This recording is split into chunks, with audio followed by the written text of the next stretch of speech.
día 15 de diciembre del 92, según se nos contó a nosotros, Pedro iba paseando con su novia, la iba a dejar en su casa.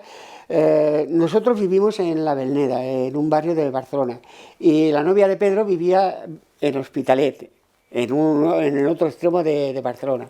Entonces él iba a dejar a su novia en su casa, y en el momento de ir a cruzar la calle venía un coche a toda velocidad, tuvo que frenar, se cruzaron una serie de, o sea, a consecuencia de ese frenado estuvo a punto de atropellar a la novia de Pedro, se cruzaron una serie de insultos entre la novia y el conductor, bajó el conductor, abofeteó a la novia, la tira al suelo, entonces Pedro va a defenderla, lo coge, lo apoya contra un coche, saca una pistola y le pega un tiro en la cabeza.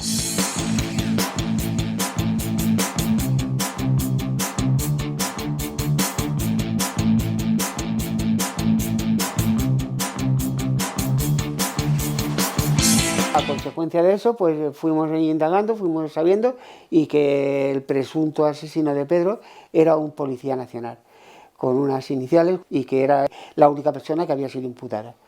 Las investigaciones las hizo el mismo comisario, no avisaron a la Brigada de Homicidios de Barcelona, las hizo la propia policía de Hospitalet, con lo que eso conllevaba. Ni acordonaron la zona, no hicieron nada en condiciones. Según nuestro abogado y según todos, las condiciones en que se hizo fue acérrima, ni siquiera acordonaron la zona donde sucedió el asesinato, nada en absoluto. O sea que fue paupérrimo la actuación policial que hubo en aquel momento.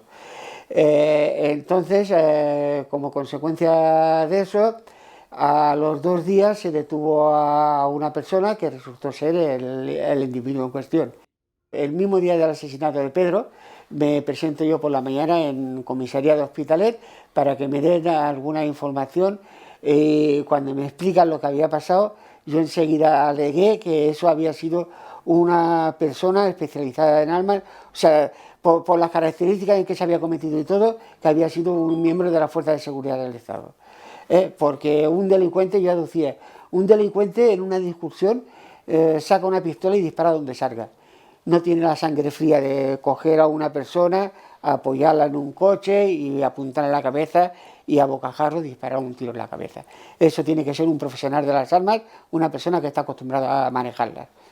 Ese mismo día por la noche, habían unos chicos en un bar tomando unas copas y vieron el modelo del coche que eran, un Opel Vectra, vieron los números de la matrícula, que la novia también los vio, los 2 números de la matrícula del vehículo y las características físicas del individuo en cuestión.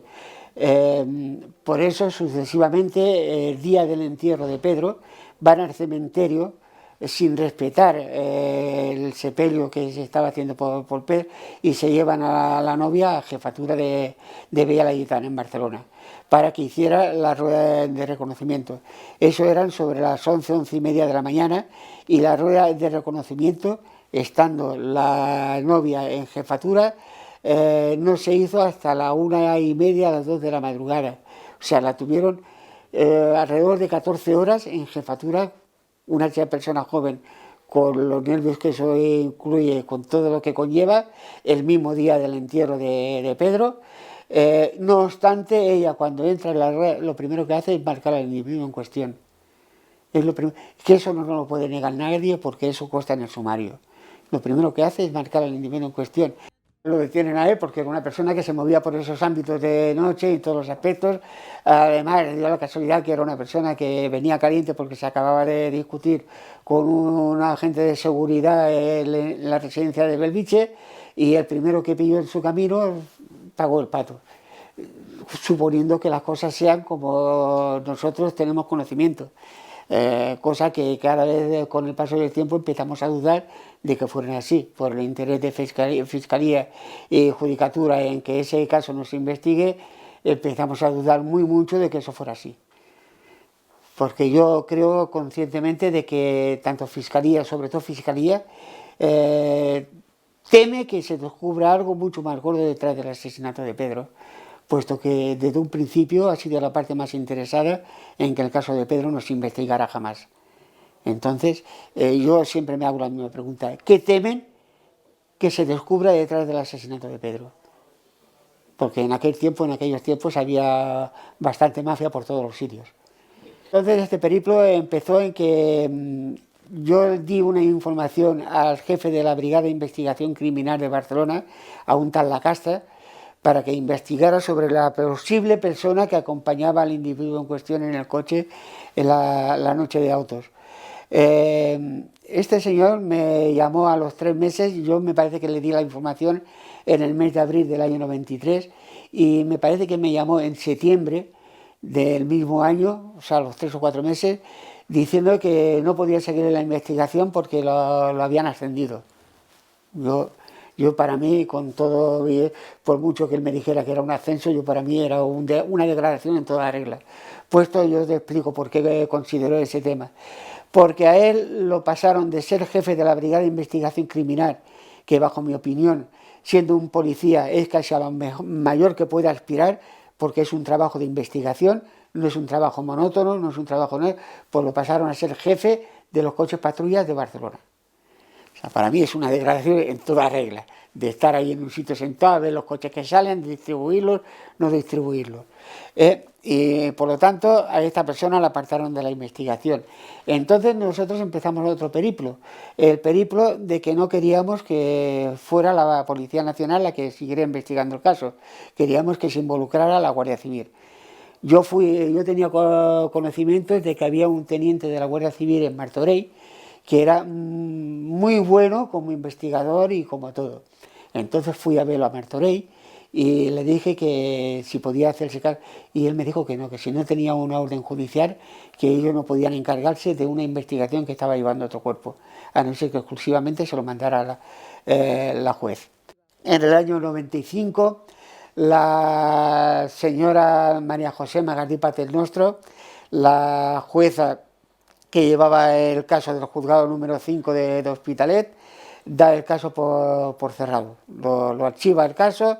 Ella es ascendida al juzgado penal de Barcelona, de Hospitalet, que ella tenía admisión por eso. Pero no conforme con eso, yo siempre me he hecho una pregunta y nadie me la ha contestado. ¿Qué proceso se sigue para que un juez siga escalando puestos? Si es automático, si se necesita un periodo, como en casi todos los trabajos se necesita un periodo de tiempo para ir escalando sitios. El caso es que esta señora, a los 3 o 4 años de haber ocupado ese juzgado, pasó a formar parte de la sección novena de la Audiencia Provincial de Barcelona. O sea que para nosotros fue una ascensión meteórica a consecuencia de haber cerrado el caso. Yo en el 96 me planteo hacer una huelga de hambre, hago una huelga de hambre desde el 30 de noviembre del 96 hasta el 16 de diciembre del mismo año. O sea, una huelga de 17 días de hambre delante de los juzgados de Hospitalet, en el cual muchos jueces vienen, nadie me filma, recogiendo firmas para que el caso se reabriera. Ninguno de los jueces me filma, pero todos me dan su apoyo de que siguiera adelante, que eso se tenía que reabrir. Pero eso quedó así. Recogimos 5.000 firmas, las llevamos al juzgado para que se reabriera el caso, que era lo que nos hacían falta, recogimos 5.001, ¿no? para que no dijeran que faltaba alguna. Las presentamos en el juzgado. El caso es que en febrero, a 1 de febrero del año 97, el caso se reabre y encarga las investigaciones a la Guardia Civil. La investigación se reabre, pero se reabre por unos derroteros totalmente distintos que no tenían nada que ver. No tenían nada que ver con... sino simplemente porque habían oído en la cárcel de Picarsés, me parece, que alguien había hecho un comentario sobre Pedro, sobre que posiblemente había visto algo o había sentido algo, y llevaban esos derroteros, esas investigaciones por unos derroteros de unos cementerios de coches donde estaban implicados unos rumanos, que no tenían nada que ver, que es lo que luego nos dice nuestro abogado, el señor Saleyas, de que no, teniendo un reconocimiento físico, teniendo matrícula del coche, el tipo de arma que mató a Pedro, el tipo de munición que mató a Pedro, teniendo todos esos indicios, como las investigaciones que se hacen, lo que en lugar de intentar aclarar el caso, es cerrar el caso, el círculo, para que a esa persona no se la investigue. y es lo que se hace, no investigar a esa persona, lo que conlleva, el caso es que lo cierran, no lo cierran, lo sobreseen en el septiembre del año 2000 y lo dejan allí tiradito. Lo que se hace, no investigar a esa persona, lo que conlleva, el caso es que lo cierran, no lo cierran, lo sobreseen en el septiembre de 2020, o sea, del año 2000, perdón, lo sobreseen y lo dejan allí tiradito. Entonces, nosotros, viendo que todo lo que nosotros reclamábamos y todo lo que nosotros pedíamos se nos rechazaba sistemáticamente, no había nada que ellos quisieran acoger, sistemáticamente, por un abogado, por otro, por el que fuera, lo rechazaban todo, no nos aceptaban nada. Entonces, ¿qué pasó? Que nombramos a Benet Salellas como abogado nuestro. Benet Salellas, las primeras indagaciones que hacen es ir al juzgado a pedir el archivo, todo el archivo que había. Nos encontramos con que en el archivo la información que nosotros teníamos y que nadie había recabado es que nos faltaban casi la mitad. Nosotros solo teníamos la mitad de lo que verdaderamente estaba archivado. Pero se encuentra con una traba que tampoco se lo quieren dar. Entonces se tiene que presentar un recurso, se tiene que decir que iremos a todas allí a buscar, y entonces dejan que entre el procurador, pero para hacer copias del archivo. Entonces conseguimos sacar todo el archivo, pero hasta la fecha, o sea, hasta el año 2018, solo habíamos tenido un poquito más de la mitad del archivo. Faltaba más aún después de darnos todo el archivo, aún faltaban 2 o 3 folios que eran bastante concluyentes, que no sé si los habremos recibido. Yo personalmente no los he recibido. Supongo que se habrán recibido porque se han reclamado, porque eran 3 folios que concordaban con unas declaraciones que habían posteriormente. Se presentó un recurso, el recurso en la audiencia provincial, que por eso he hecho referencia al cierre en el año 95, resulta que la audiencia toma como clausura del caso el año 2015, puesto que el caso, la investigación, no es que no se haya hecho, sino que no se ha hecho sobre la misma persona. Digo, pero oye, pero a mí no me explicáis nada, a mí no me habéis dicho absolutamente nada. Aquí la investigación se ha reanudado del caso y la investigación sigue abierta. Además, habéis destruido pruebas que eran fehacientes, habéis destruido el coche donde la bala impactó, lo habéis hecho del WhatsApp, lo habéis destruido para que no se pudiera volver a investigar. Entonces nuestra petición ahora es que sean los mozos de escuadra los que hagan la investigación, porque tenemos conocimiento de que hay mozos de escuadra muy fehacientes en las investigaciones que se están haciendo y están resolviendo casos muy antiguos. Y nosotros ya hemos hablado con algunos de los jefes de los mozos de escuadra, concretamente con el señor Bayarri y con otro que no me acuerdo cómo se llama, que sucedió al señor Bayarri, y este señor nos dijo que, hombre, que sin una orden judicial ellos no podían hacer nada. Le digo, oye, mira, a mí verdaderamente es que no vengáis con esa clase de rollos, porque yo sé que vosotros hacéis investigaciones por vuestra cuenta y cuando las tenéis se las presentáis al juez. Digo, o sea, si no queréis entrar en el caso por el tema que es, por lo que es otra cosa. Dice, no, porque tienen nuestra palabra que si a nosotros el juez o la jueza nos manda que investiguemos, vamos a llegar hasta el final, sea quien sea y caiga quien caiga. Pero bueno, eso no se produce, no se produce porque no hay competencialidad, según ellos, para poder hacerlo. Y por eso ahora la audiencia provincial el 18 de septiembre hizo un careo, que es lo más lejos que hemos llegado, entre mi abogado y Fiscalía, para ver por qué la oposición de Fiscalía, que el caso de Pedro se reabra, se investigue, realmente se investigara, en el cual era una vista totalmente abierta. El día anterior se nos ratifica que podemos entrar 5 o 6 personas en la vista, los medios de comunicación aparte, y resulta que ese día nos citan a las 13, a la 1 del mediodía, son las 2 menos 25, la sala está automáticamente cerrada, a las 2 menos 25 cuando se presentan la fiscal aquí y los 3 jueces que tenían que entrar a la sala, aquí a esta distancia. O sea, un par o 3 de metros de distancia unos de otros, o sea que ellos habían estado hablando, dialogando, tomando las posiciones que tenían que tomar. En la calle había gente apoyándonos, había unas 200 personas apoyándonos, o sea, todo eso. El caso es que no dejaron entrar absolutamente a nadie en la sala, ni al procurador, ni a nosotros, a los padres, ni a los medios de comunicación. No querían que nadie supiera qué es lo que pasaba en esa sala. Hemos presentado recurso y el nuevo curso de casación me parece que se llama y lo tenemos en el Supremo ahora. Y por eso esta semana aquí en Madrid, haciendo actos y haciendo reivindicaciones. Ayer estuvimos en el Congreso y a ver si podemos hacer un acto también delante del Supremo y a ver cómo va. Yo pido y denuncio que cuando una persona se le va la olla, porque no creo, verdaderamente es que no creo que todos, o al menos no quiero creerlo que todos son iguales, no quiero creerlo que todos son iguales, entonces hay que depurar a esa persona. En un momento dado una persona comete un error, todos somos personas, todos somos humanos, y en un momento dado se nos puede ir la olla, pero bueno, pero depurala. Depurala, esa persona no puede seguir teniendo armas. No puede seguir ejerciendo una labor que no tiene por qué servir, porque si le vuelve a dar otra vez, va a volver a hacer lo mismo. Entonces, esa es nuestra denuncia, que se depuren responsabilidades. Y aquel que la comete, que lo pague. No se le llena la boca de decir, sobre todo cuando salía el rey emérito diciendo la justicia es igual para todos. Joder, ¿dónde está la justicia igual para todos, tío? Será para ti y para todos los tuyos. Nosotros tenemos aquí un pequeño listado de gente que más o menos hemos representado. Indiscutiblemente el primer caso está el de Pedro Álvarez, luego está el del compañero Bolan, luego está Toni Cordero, luego está Jonathan Carrillo, Patricia Heras. Si no lo sabéis, Patricia Heras era una miembro del 4F. Si no sabéis, si sabéis el caso del 4F en Barcelona, el follón que hubo, tuvo tantos acosos que terminó suicidándose.